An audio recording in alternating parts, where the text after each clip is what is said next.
नमस्कार बच्चों। जो मैंने आपको फर्स्ट पार्ट बताया था उसमें बताया था एक रेखाखंड का विभाजन। अब जो सेकंड पार्ट है इसमें मैं बता रहा हूँ दिए गए त्रिभुज के समरूप त्रिभुज की रचना कैसे की जाती है। ये मैं आपको क्वेश्चन के माध्यम से ही बता रहा हूँ। जैसे इसमें आपकी बुक का ये 11.1 एक्सरसाइज है, उसका ही ये क्वेश्चन लिया हुआ है मैंने यहाँ पे। 5 सेंटीमीटर, 6 सेंटीमीटर और 7 सेंटीमीटर भुजाओं वाले एक त्रिभुज की रचना कीजिए। यहां रुक जाएं आप सबसे पहले, ठीक है।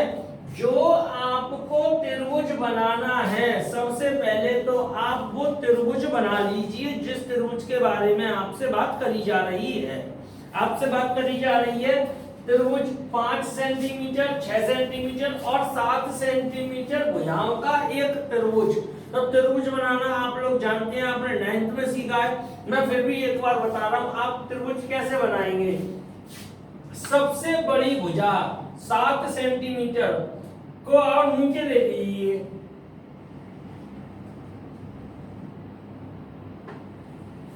ये आपने खींची AB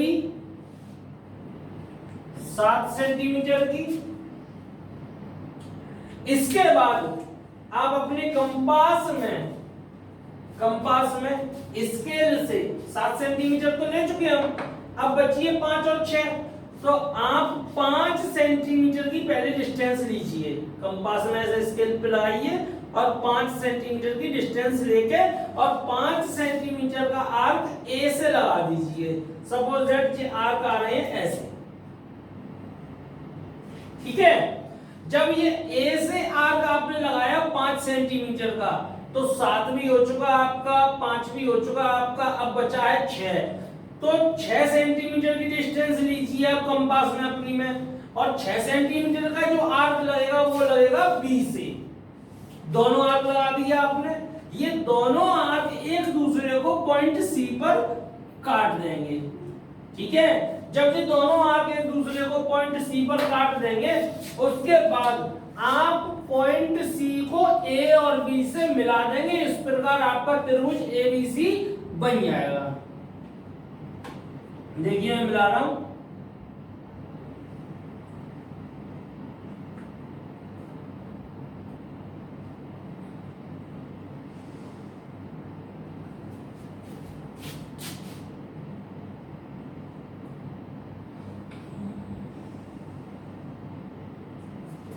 ये त्रिभुज एबीसी बन के तैयार हुआ आपका।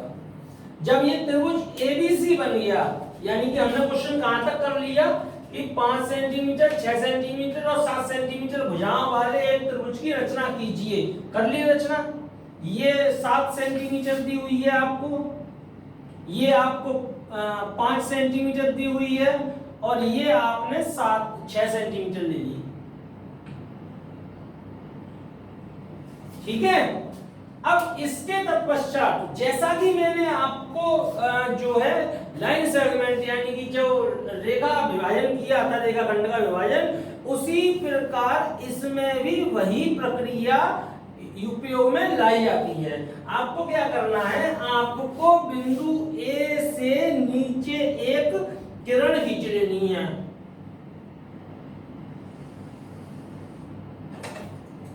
AX आपने AX खींच ली। जब AX आपने खींच ली, अब आपको जो दिया हुआ है, अब इसकी जरूरत पड़ने वाली है आपको 7/5। तो आप हमेशा ध्यान रखेंगे कि इसमें जो बड़ा होगा उतने पार्ट इसके करे जाएंगे इक्वल इक्वल। अगर यहाँ नीचे 5 होता, ऊपर 4 होता, तो हम 5 पार्ट करते इसके। जब यहाँ ऊपर 7 है, नीचे 5 है, यानी कि 7 बड़ा है इसमें, तो हम इसके जो है 7 इक्वल इक्वल पार्ट करेंगे इसके। अब वही कंपास में डिस्टेंस लेते हैं, कोई सी भी एक डिस्टेंस ले ली। डिस्टेंस लेके मैंने आर्क लगाना शुरू करा, तो मैंने एक आर्क लगाई, 2 3 4 5 6 और ये 7 आर्क लगा दी, ठीक है। जब ये 7 आर्क लग जाती हैं, इनके नाम देते हैं A1, मैंने आपको पहले ही बताया था, जहां से शुरू करते हैं नाम वही होते हैं। A से शुरू कर रहे हैं तो नाम इसके A1, A2, A3, A4, A5, A6, A7। ये सातों पार्ट आपके बनके तैयार हो गए। अब जब आपके सातों पार्ट बनके तैयार हो जाते हैं, जब आपने 7 पार्ट बना के तैयार कर लिए, बनाने थे 7 पार्ट, ध्यान रखने वाली बात है, जो संख्या मैं लिख दे रहा हूं यहां, जो संख्या बड़ी होती है उतने ही भाग किए जाते हैं।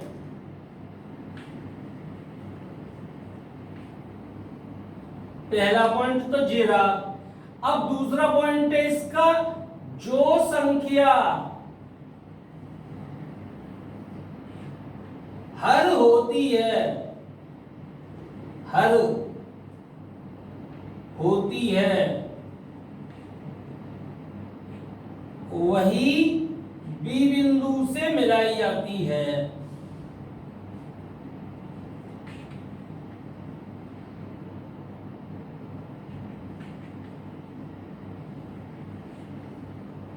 ये अंश है, ये हर है, तो आप 5, हर 5 है ना इसमें, तो 5 A5 को B से मिला देंगे। A5 को आप ऐसे B से मिलाइए।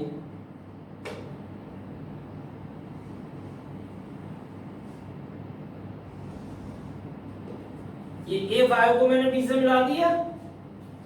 अब इसके बाद देखिए, इसके बाद जो आपको काम करना है वो काम करना है, यहां से एक आर्क लगाई आपने ऐसे, ठीक है, और यहां से एक आर्क जो लगाई है वही डिस्टेंस की आर्क आप A7 से लगाएंगे, ऐसे लगा दी। जब दोनों आर्क सेम लग गई, उसके बाद आप क्या काम करोगे कि अपनी कंपास को ऐसे लेकर के ऐसे मेजर करोगे इसको कि ये कितना है। जब आप इसको मेजर कर लेंगे तो बिना चेंज किए हुए इस वाले आर्क पे ऐसे कट करेंगे। मैं दोबारा बता रहा हूं, सबसे पहले आपने किसी भी डिस्टेंस की एक जो है आर्क लगाई A5 से BA5 पर, ये लग गई। वही डिस्टेंस की आर्क बिना चेंज किए हुए वही डिस्टेंस की आर्क आप A7 से लगाते हैं। समझ में आ गई इतनी बात। अब इसके बाद A5 पे जो आर्क है उसको आप मेजर करेंगे कि वो कितनी है। A5 पे आर्क जितनी होगी उतनी ही प्रकार में अपनी में कंपास में डिस्टेंस लेकर यहां से A7 वाले पे एक कट लगाते हैं, और जो कट लगाया जाएगा उसी कट को आप आगे तक बढ़ा दोगे ऐसे।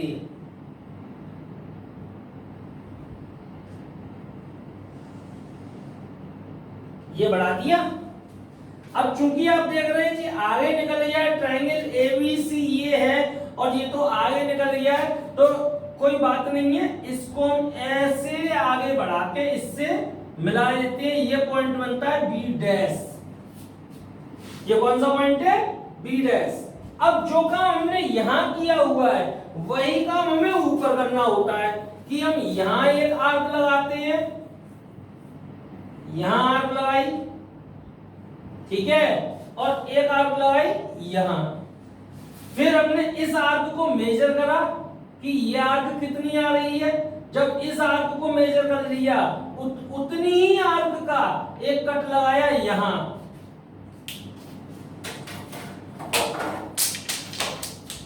हमने A B से ये कट बना लिया है, तो इसको मिलाते हुए ये लाइन जाएगी ऐसे। मेरे क्वेश्चन में चली गई ये लाइन, कोई बात नहीं, आप समझ लेना इस चीज को, मैं समझाने के लिए बता रहा हूं। ये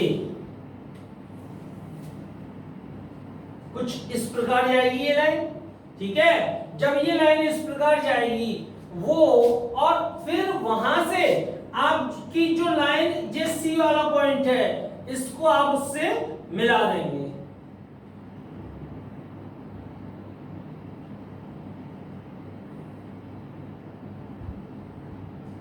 ये पॉइंट हो जाएगा सी डैश, और ये जो पॉइंट है A7 वाला ये कहलाएगा A डैश। तो अब जो त्रिभुज आपका बना A डैश, सॉरी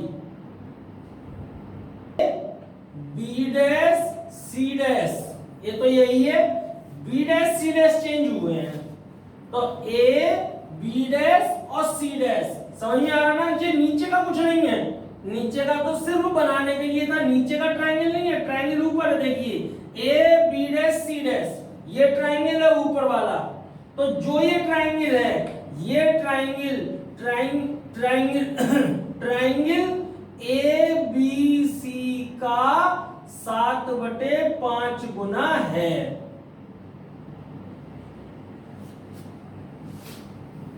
समझ में आ गया बच्चों? मुझे लगता है आपको समझ में आ गया होगा। ये आपकी एक्सरसाइज 11.1 अब कंप्लीट हो जाती है। इसमें दो ही टाइप के क्वेश्चन है, एक रेखाखंड वाले क्वेश्चन है, दूसरे ये ट्रायंगल वाले क्वेश्चन है, ठीक है। अब इसमें कुछ चीजें विशेष है जो आप देख रहे होंगे कि ये जो लाइनें हैं ये सदैव समांतर होंगी, ये लाइनें हमेशा और हमेशा समांतर होंगी। ये मेरी लाइन कुछ टेढ़ी मेढ़ी हो गई है, लेकिन जब आप कॉपी पे ड्रॉ करेंगे तो ये लाइन भी बिल्कुल समांतर लाइन ही आएगी।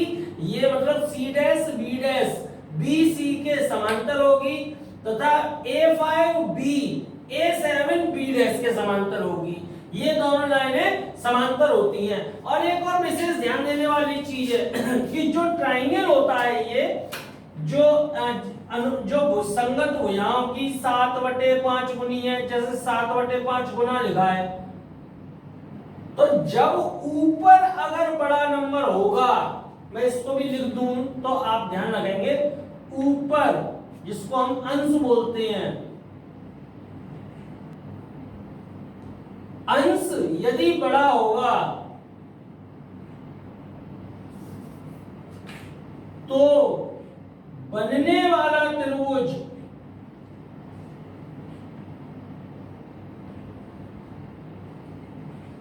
दिए गए त्रिभुज से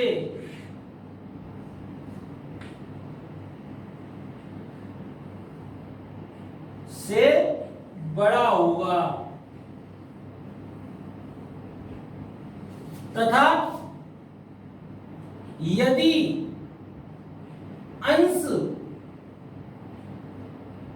छोटा होगा तो बनने वाला त्रिभुज दिए गए त्रिभुज से छोटा होगा। ये आप अपनी कॉपी पर नोट भी कर सकते हैं इन चीजों को कि अगर अंश बड़ा है हर से, जैसा कि आप जानते हैं ऐसे तो लिखा होता है अंश बटे हर, तो यदि अंश बड़ा है हर से तो बनने वाला त्रिभुज पहले वाले जो दिया हुआ त्रिभुज है उससे बड़ा बनेगा। जैसा कि आप इस चित्र में देख भी रहे हैं कि आपको जो त्रिभुज दिया था वो दिया था ABC जो कि छोटा है, और जो त्रिभुज बन के आया है AB डैश और C डैश वो इससे बड़ा बन के आया है, क्योंकि इसमें हर अंश बड़ा था हर से, ठीक है। लेकिन इसका उल्टा, यदि अंश छोटा हो हर से तो बनने वाला त्रिभुज जो दिया त्रिभुज होता है उससे छोटा होता है। तो आपने देखा है जो जिसमें अंश बड़ा होगा हर छोटा होगा वो त्रिभुज आप बना लेंगे। अब मैं आपको बताने जा रहा हूं जिसमें अंश छोटा होगा और हर बड़ा होगा, ठीक है। हाँ बच्चों देखो, अभी मैंने आपको जो बताया था वो बताया था जिसमें अंश बड़ा था हर छोटा था। अब मैं जो त्रिभुज बताने जा रहा हूं उसमें अंश छोटा है और हर बड़ा है। इस त्रिभुज को देखिए कैसे बनाते हैं। इसमें दिया हुआ है आपको 4 सेंटीमीटर, 5 सेंटीमीटर और 6 सेंटीमीटर भुजाओं वाले एक त्रिभुज की रचना कीजिए। तो मैंने पहले भी क्वेश्चन में आपको यही रोका था कि सबसे पहले तो आप ये काम कर लीजिए कि 4, 5 और 6 सेंटीमीटर त्रिज्या का एक त्रिभुज बना लीजिए। तो मैं 4, 5, 6 सेंटीमीटर त्रिज्या का एक त्रिभुज आपके सामने बना रहा हूं। यहाँ मैंने एक जे लाइन खींची, आधार हमेशा बड़ा वाला ले लिया आप, जिससे आसानी होती है। जैसे मैंने यहाँ लिया है ये 6 सेंटीमीटर ए बी। अपनी कंपास में 6 तो हो गया ये। अपनी कंपास में डिस्टेंस लेंगे 4 सेंटीमीटर की। 4 सेंटीमीटर की पॉइंट ए पर रख के एक आर्क लगाएंगे ऐसा। 9th में आप सीख चुके हैं ये चीज। 4 सेंटीमीटर हो गया। अब कंपास में डिस्टेंस लेंगे 5 सेंटीमीटर की, जैसा कि मैंने पहले क्वेश्चन में बताया था। वो बी से आर्क लगाएंगे, वो यहाँ काटेगी। जहां ये काटते हैं एक दूसरे को वो पॉइंट सी होता है, और सी को हम जो है ए और बी से मिला देते हैं। जैसे देखिए मैं सी को ए से मिलाने जा रहा हूं।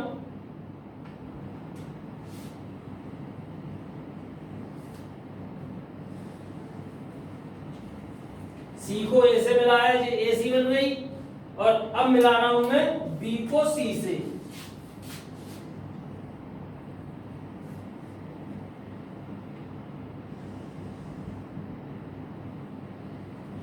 ये आपकी बनके तैयार हो गया एक त्रिभुज। अभी मैंने क्वेश्चन में लास्ट में क्या बताया था आपको कि आप बिंदु ए से एक न्यून कोण बनाने वाली किरण नीचे की ओर खींच लेते हैं। तो आप यहां पे भी कोई काम करने जा रहे हैं। अभी एक किरण नीचे की ओर खींच लेंगे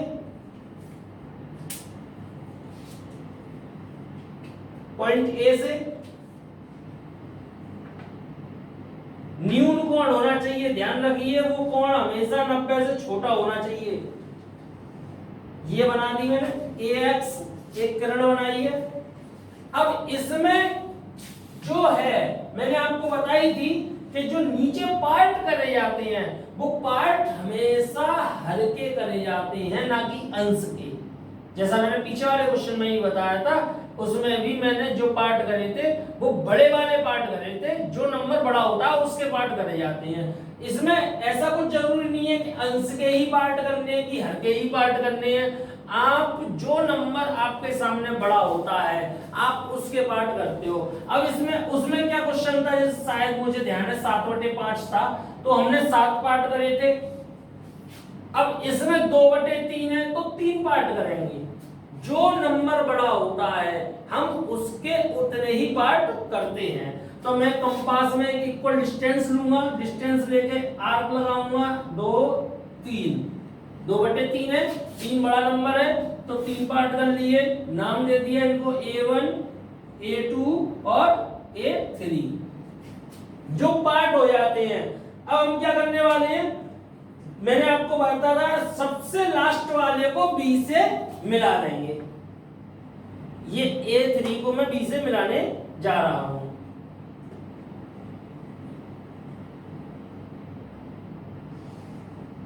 ये मैंने B को A3 से मिला दिया, ठीक है।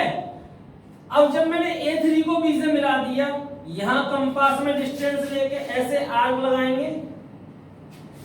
वही आर्क A2 से लगाएंगे। 2 से क्यों लगाएंगे, क्योंकि ऊपर 2 दिया हुआ है, तो 2 से ही वही आर्क लगा दी।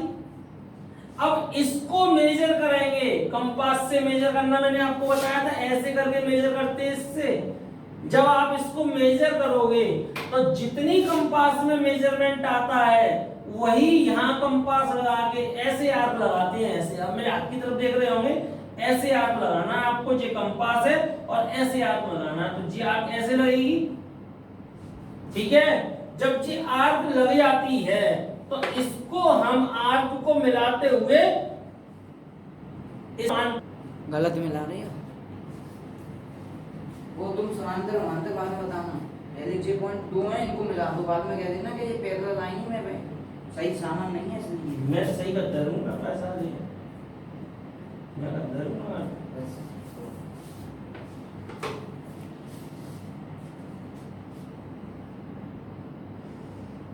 ये देखिए, ये बना लिया, ये पॉइंट बन के आता है, इसको डालते हैं बी डैश। ठीक है, A2 से मिलाया है क्योंकि मिलाते इससे हैं, छोटे वाले से A2 को मिलाया, ये बी डैश बन के आ गया। जब बी डैश बन के आ जाए फिर हम वही काम करेंगे, यहां एक आर्क ली, यहां एक आर्क ली। अब इसका मेजरमेंट करा, इसका मेजरमेंट करने के लिए यहां कट करेंगे। जब यहां कट करेंगे तो इसको फिर और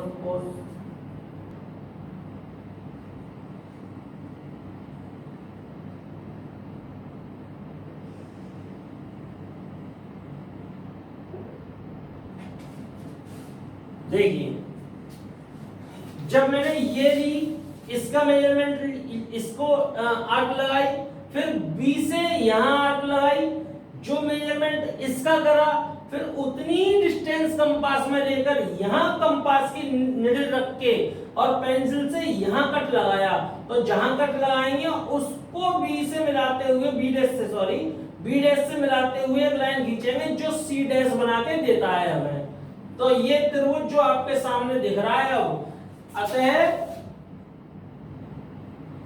त्रिभुज A B dash C dash, त्रिभुज ए बी सी का समरूप त्रिभुज है, जिसकी संगत भुजाएं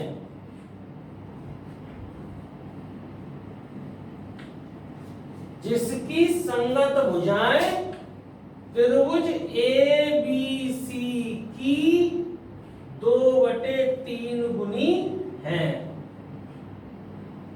अब पहले क्वेश्चन में जैसा आपने देखा हुआ था कि पहला क्वेश्चन था उसमें ये था 7/5, यानी कि उसमें अंश बड़ा था। मैंने जो नोटिंग कराई थी आपको, आपने शायद नोट की होगी वो चीज, तो उसमें मैंने आपको बताया था कि यदि अंश बड़ा होता है हर से तो त्रिभुज हमेशा दिए हुए त्रिभुज से बड़ा बनेगा, और यदि अंश छोटा होता है हर से तो त्रिभुज दिए हुए त्रिभुज के अंदर ही बन जाता है, मतलब दिए हुए त्रिभुज से छोटा त्रिभुज बन के आता है। ठीक है, इसमें जो है कुछ चीजें ध्यान देने वाली है। वो ध्यान देने वाली बात यह है कि पार्ट कितने करे जाते हैं। एक मुख्य पॉइंट है कि पार्ट कितने करे जाते हैं। तो पार्ट करने के लिए आपने देखा, एक बार मैंने अंश का पार्ट करा, एक बार मैंने हर का पार्ट करा। तो ये कोई कंफ्यूजन वाली स्थिति नहीं है कि कब अंश का पार्ट करना है, कब हर का पार्ट करना है। सीधी सीधी बात है कि जो बड़ा नंबर हो अंश और हर में उतने ही पार्ट आपको करने हैं। यदि अंश बड़ा है तो अंश जितने पार्ट कर लीजिए, हर बड़ा है तो हर जितने पार्ट कर लीजिए। ये आपकी अब पूरी एक्सरसाइज 11.1 कंप्लीट हो चुकी है। इसमें सारे क्वेश्चन, इसमें क्वेश्चंस हैं 16 क्वेश्चन इस बुक में दिए हुए हैं आपकी में 16 क्वेश्चन। आप अपने आराम से घर पे बैठ के प्रैक्टिस करिए इनकी। ठीक है, फिर मैं अगले चैप्टर पे कभी आऊंगा, अगली एक्सरसाइज की बताऊंगा, वो 1-2 दिन में। ठीक है, तो जी आपकी 11.1 कंप्लीट हो गई। अब आप इसकी प्रैक्टिस करिए घर पे। कोई दिक्कत होती है तो जब लॉकडाउन खुल जाएगा उसके बाद जब अपनी क्लास होगी तब वो प्रॉब्लम सॉर्ट आउट की जाएगी, क्योंकि वीडियो के माध्यम से प्रॉब्लम सॉर्ट आउट नहीं करी जा सकती है। सिर्फ मैं अपनी बातें आपको बता सकता हूँ। कोई मेथड है मेरे पास, वो मेथड मैं आपको सिखा सकता हूँ। मुझे लगता है ये 3 तरीके के क्वेश्चन मैंने आज आपको सिखाए। 11.1 एक्सरसाइज की पूरे क्वेश्चन जो है इस टाइप के वो सारे सिखा दिए हैं। ठीक है, कल या संभवतः परसों अब मैं दोबारा जब ऑनलाइन वीडियो बनाऊंगा तो 11.2 एक्सरसाइज का वीडियो बनाऊंगा, और मेरे चैनल को सब्सक्राइब कर लें ताकि आपको ऑटोमेटिक मेरे नए वीडियो के बारे में पता चल जाए। थैंक यू और टेक केयर।